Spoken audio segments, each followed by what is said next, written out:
Yes physics students, खास तौर पे जेई एडवांस लेवल का क्वेश्चन आपके सामने है। मैं एक बार आपको दिखा देता हूं पूरा क्वेश्चन, और आप उसको पॉज करके पहले क्वेश्चन को रीड करें। बड़ा प्यारा क्वेश्चन है। देखिए, मैं आपको क्वेश्चन दिखाता हूं पहले।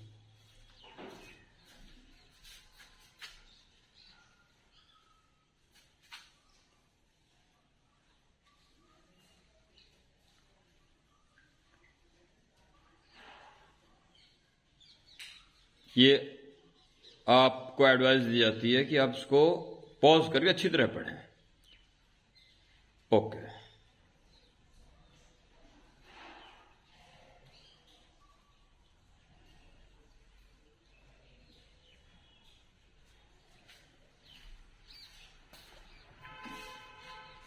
अब मैं यहां पे इसको सॉल्व करना शुरू करता हूं।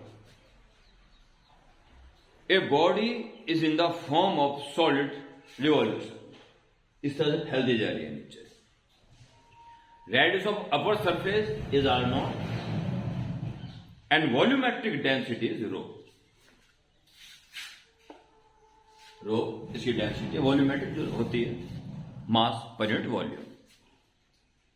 If the compressive stress at all cross section should be same, then the radius r as function of y। y distance पर कितनी रेडियस देखने को मिलेगी ये निकालना है। और देने के नाम की बस उसने एक चीज दे रखी है कि कंप्रेसिव स्ट्रेस हर क्रॉस सेक्शनल एरिया पे एक जैसा है, इसके अलावा कुछ भी नहीं दिया हो। तो अगर इसको सही तरीके से नॉर्मल चलोगे तो ये क्वेश्चन होने वाला नहीं है। ठीक है, किस जगह पे किस कारण से नॉर्मल होने वाला नहीं है ये आप इसके सॉल्यूशन में समझ जाएंगे। चलिए स्टार्ट करते हैं। हमें निकालना अल्टीमेट अपर सरफेस से वाई डिस्टेंस पर कितनी रेडियस इसकी हो चुकी है। इससे ज्यादा होगी ना भैया, हमें निकालना है। और दिया क्या है ये लिख लें पहले। गिवन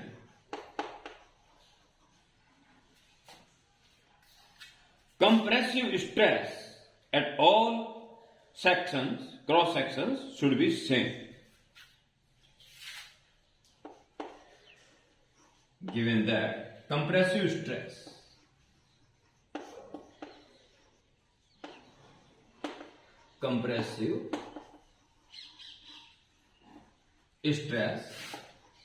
is same everywhere, मतलब is same at all cross sections, all cross sections। Therefore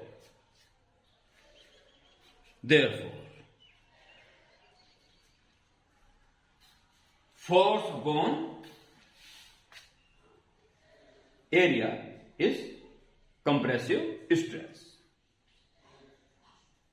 the solid body supports a load P। यहां इसको P लोड दिया हुआ है। अब जैसे नीचे आओगे तो इस P लोड के साथ साथ इससे ऊपर ये लेयर्स हैं, इसका वजन भी काम करेगा उनके ऊपर। बस इस तरह से फोर्स भी बढ़ेगा, इंटरनल फोर्स भी बढ़ेगा क्योंकि बैलेंस में, और क्रॉस सेक्शन एरिया भी बढ़ेगा। तो इंटरनल रिस्टोरिंग फोर्स भी बढ़ेगा, एरिया भी बढ़ेगा, रेशियो कांस्टेंट रहेगा, ऐसा वो कह रहा है। Ratio means compressive stress. तो यहां की बात करें पहले, तो वहां पे लोड सिर्फ P पर और upon area pi r naught square. एक काम करें, ये क्वेश्चन बहुत डिफिकल्ट हो सकता है, थोड़ा सा जैसे मैं कह रहा हूं ऐसे चलने का प्रयास करें। इसे एरिया को आप ए नॉट मान लीजिए, इसकी वैल्यू जब मर्जी हम पाई आर नॉट स्क्वायर रख सकते हैं। ठीक है, फिर इसके स्टेप्स बहुत भारी भरकम हो जाएंगे। तो ए नॉट ये हमारे हाथ में है और ये कांस्टेंट है। ये पार्ट वो कह रहा है यही हर जगह देखने को मिलेगा। तो आइए हम बात करते हैं एक खास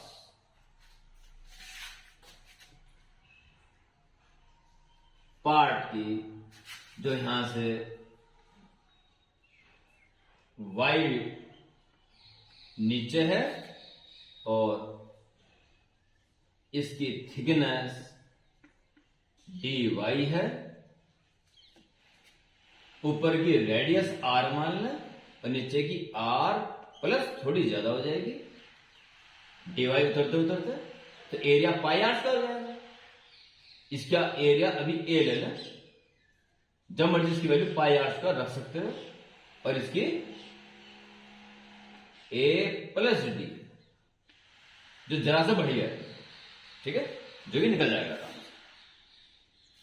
पाई this square minus pi this square, तो कितना एरिया बढ़ चुका वो निकल जाएगा डेल्टा। अभी तो बढ़ के इतना हो चुका है। इन ए नॉट ए प्लस डेल्टा की वैल्यू आर के टर्म्स में कभी भी रख सकते हैं और अल्टीमेट हमारा जो उद्देश्य है वो आर की वैल्यू निकालना है वाई के टर्म्स में, कि वाई गहराई पर कितनी रेडियस हो चुकी है, ये हमारा अल्टीमेट लक्ष्य है। तो चला जाएगा क्या? देखो ये कंप्रेसिव स्ट्रेस इस जगह पर, अब इस जगह की बात करेंगे फिर इस जगह की बात करेंगे। कंप्रेसिव स्ट्रेस एक ही एक हर जगह, तो यहां की बात करते हैं, सेम यही आना चाहिए। कितना है भाई, लोड तो अभी भी काम कर रहा है और प्लस इस पूरे का वेट और आ चुका है, इससे ऊपर का जितना ये मेटेरियल पार्ट है उसे वेट डब्ल्यू मान लीजिए। अब ये फोर्स लगेगा इसके ऊपर, उस लोड के साथ साथ इसका वेट भी इसको झेलना पड़ रहा है और एरिया हो चुका है इसका ए, और यही रहेगा लोअर पार्ट में भी, P प्लस डब्ल्यू प्लस इस डिस्क का, यानी कि W के बाद इस डिस्क का वेट है इसको W मान लिया, इसको DW मान, तो W प्लस DW। अब ये वेट पड़ रहा है लोअर वाले एंड और एरिया हो जाएगा उसका A प्लस डी। इस चीज के अलावा क्वेश्चन में कुछ भी नहीं दिया हुआ है, बस यही दिया हुआ है। अब इसी से ही आपको घूम फिर के, अगर नॉर्मल चलोगे तो हो नहीं पाएगा, फिर घूम फिर के यही आता रहेगा, कुछ कर ही नहीं पाओगे। चाहो तो आप पहले प्रयास कर सकते हैं अपने आप, ठीक है। चलिए अब देखिए इसको आगे कैसे बढ़ाया जाएगा। ये कंप्रेसिव स्ट्रेस इधर इधर इधर सब जगह जैसा है, उसे कुछ एज्यूम कर लीजिए के, और के कांस्टेंट, ओके। अब आप क्या करेंगे, इन दोनों से रिजल्ट निकालिए, आगे बढ़ेंगे तो ये पता चलेगा कि आर के बढ़ने वाई का रिलेशन कैसे आर से है, तब जाके हम वाई का कनेक्शन आर से निकाल सकते हैं। तो इन दोनों से देखिए, पहले इसकी ट्विस्ट में कीजिए, पहले पी जोड़ लो दोनों में, P A plus P D, P A plus P D. अब इसकी बारी आई, W A, it is not omega, W weight, W D, P A P D A, W A W D A, हो गया, is equal to A P A plus W A और plus A D W, A D W, okay. Both sides P A cancel, W A cancel, D A take common, तो बचेगा अंदर P plus W, P plus W into D, P D ए common, P पर W बचेगा, और उस side है ए D W. Omega मेरे मुंह से निकल जाए तो डब्ल्यू एक्चुअली ये आ गया जी आपका। बस बच्चे इस जगह तक तो नॉट पहुंच सकते हैं, इसका भी दिक्कत आ सकती है। तो देखो प्यारे बच्चों, P प्लस डब्ल्यू अपॉन ए, ये चीज कांस्टेंट है। इस चीज को अगर टाइम रहते पकड़ लोगे तो क्वेश्चन हो जाएगा, और ये चीज अगर दिमाग में सही वक्त में नहीं आई तो क्वेश्चन उलझता चला जाएगा, सॉल्व होने के चांस ही नहीं होंगे, और इसी कारण जेईई एडवांस लेवल का क्वेश्चन बन जाता है। तो P प्लस डब्ल्यू के अपॉन ए ले आइए और उसको दे D W upon D A, D W upon D A is equal to P plus W upon A. Okay, और P plus W upon A यह कांस्टेंट के, ध्यान रखना के की वैल्यू ये रख सकते हैं जब मर्जी, और इसकी value pi r naught square जो गिवन है। तो के अगर हट गया बड़ी अच्छी बात है, नहीं हटा तो कांस्टेंट है, उसकी वैल्यू जानते हैं। ओके, और अब आगे बढ़ते रहें। एक बार स्क्रीन चेक करनी है मुझे। यस, बहुत बढ़िया चल रहा है। देखो जी, D W is equal to K D. अब डी डब्ल्यू क्या है? इसका आर डिस्टेंस पर जो लेयर है उसका वेट। चलिए अब इसका निकाल लेते हैं। डी वाई को बहुत छोटा मानते हुए इसका एरिया है ए इंटू डी वाई, ये हो जाएगा वॉल्यूम। डी वाई को बहुत छोटा मानते हुए ए इंटू डी वाई हो गया इसका वॉल्यूम, वॉल्यूम इंटू डेंसिटी हो गया मास, और मास इंटू जी हो गया वेट, इसका weight d is equal to के भी ये है, के को भी के रहने क्योंकि कांस्टेंट है, डी यानी कि इस लेयर से इस लेयर तक आते आते कितना एरिया इंक्रीज हो, इसे मैन्युअली निकाल। इसका एरिया कितना आ जाएगा? अब आगे टर्म भी ले आओ, बस अब तो लाने पड़ेगा। ठीक है, इससे अगले स्टेप में रख देंगे इसको, पाई आर स्क्वायर, तो r plus d r square, ये एरिया का हो गया लोअर लेयर का, और माइनस पाई आर स्क्वायर ये हो गया अपर लेयर। तो जितना बढ़िया वो बच गया, डी आर गया। ठीक है, अब आप हर ए को हटा के आर के टर्म्स में ले आए। ओके, तो rho A pi r square D Y G equal to K, और पाई कॉमन ले लीजिए, अंदर बचता है this square minus r square. जब ओपन करोगे तो आर स्क्वायर आएगा, वो कट जाएगा, फिर आएगा डी आर का स्क्वायर और minus 2r plus 2r D R. इसको ऑल्सो ओपन करेंगे तो आर स्क्वायर कट जाएगा, और middle term 2r D R बचेगा और प्लस डी आर का स्क्वायर बचेगा। ओके, पाई से पाई कैंसिल कर दीजिए, और y वाले टर्म से कोई है ही नहीं, यहाँ पे अकेला y है, तो dy को यहीं छोड़ दें, बाकी सब उधर ले जाते।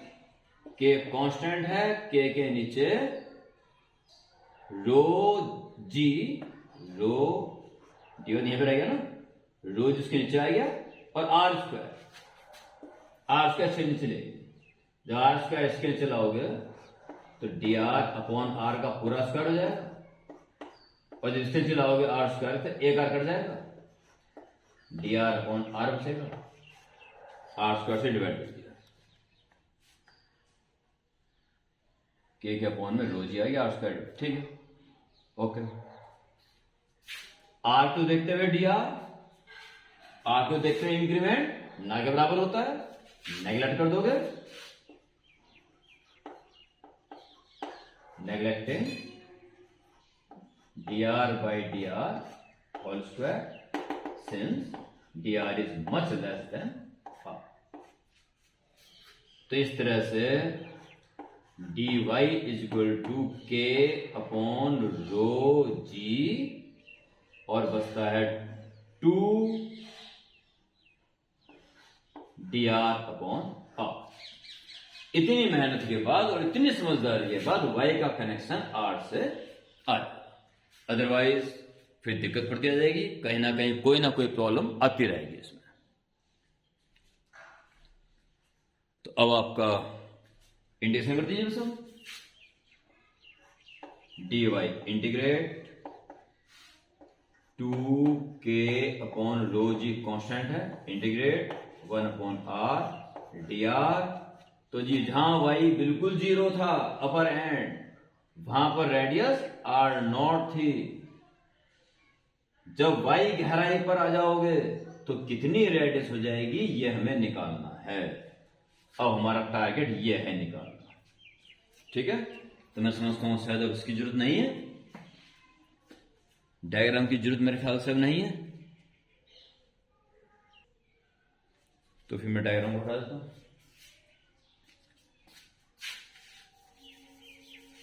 डायग्राम इतना अच्छा सा दिखाई दे रहा था, मिटाने को जी नहीं कर रहा था, परंतु ये सब करना पड़ता है, दिमाग से काम लेना पड़ता है, दिल से नहीं। तो 1 कौन जाएगा y और लिमिट 0 to y और इक्वल टू 2/ρg और k की वैल्यू पुट कर दीजिए, k की वैल्यू जो कांस्टेंट है p/a0 अपर सरफेस का area pi r0 okay, constant हो गया। इंटीग्रेशन करो तो 1/r का हो जाएगा नेचुरल लॉग r और r0 to r, क्लियर। इधर आपका y -0 y और 2p/πρg r0 square πρg r0 square. और यहां देखिए natural log r minus log r minus log r0, तो लॉग r/r0 बच जाएगा। पहले अपर लिमिट रखोगे माइनस लोअर लिमिट रखोगे तो log r minus log r0 is equal log r/r0, ठीक है।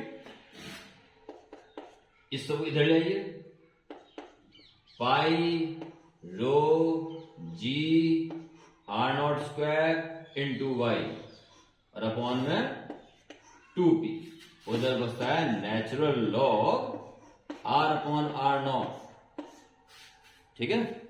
अब मैंने k की वैल्यू पुट कर दी, इसलिए मुझे इसकी भी आवश्यकता नहीं है।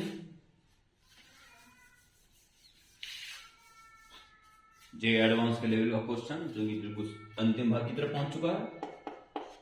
तो e की पावर सामने वाली होती है इज इक्वल टू दिस, तो r/r0 is equal to e raise power ये सारा πρg r0 square y upon 2p, ठीक है। इस तरह से वो क्रॉस सेक्शन, उस क्रॉस सेक्शन पार्ट की रेडियस जो y डेप्थ पर है i r0 into e raise power कितना सारा πρg r0 square y whole divide by 2। It should be answer, ये इसका आंसर आना चाहिए।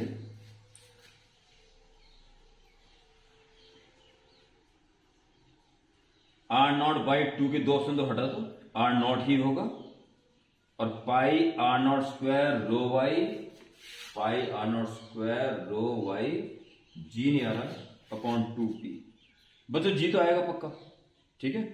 इसमें मिसप्रिंटिंग है, उसे चेक कर लेते हैं डायमेंशन से, नहीं तो जी तो आएगा, ऑब्वियसली जी तो आएगा। तो अभी जी को हम वेरीफाई कर लेते हैं डायमेंशन हेल्प लेकर, और इसमें part r0 e power pi r0 square rho y upon 2p, rho by G ने अपॉन 2। इसका पार्ट बी सही है, बी पार्ट्स का सही है, ऊपर जी नहीं आ रहा ऑप्शन में, तो जी मिसप्रिंट है, पक्का मिसप्रिंट है। बाकी मैं आपको चेक कराता हूं, बाकी इस क्वेश्चन नेट वगैरह में चेक कर लेना, वहां पर चल जाए।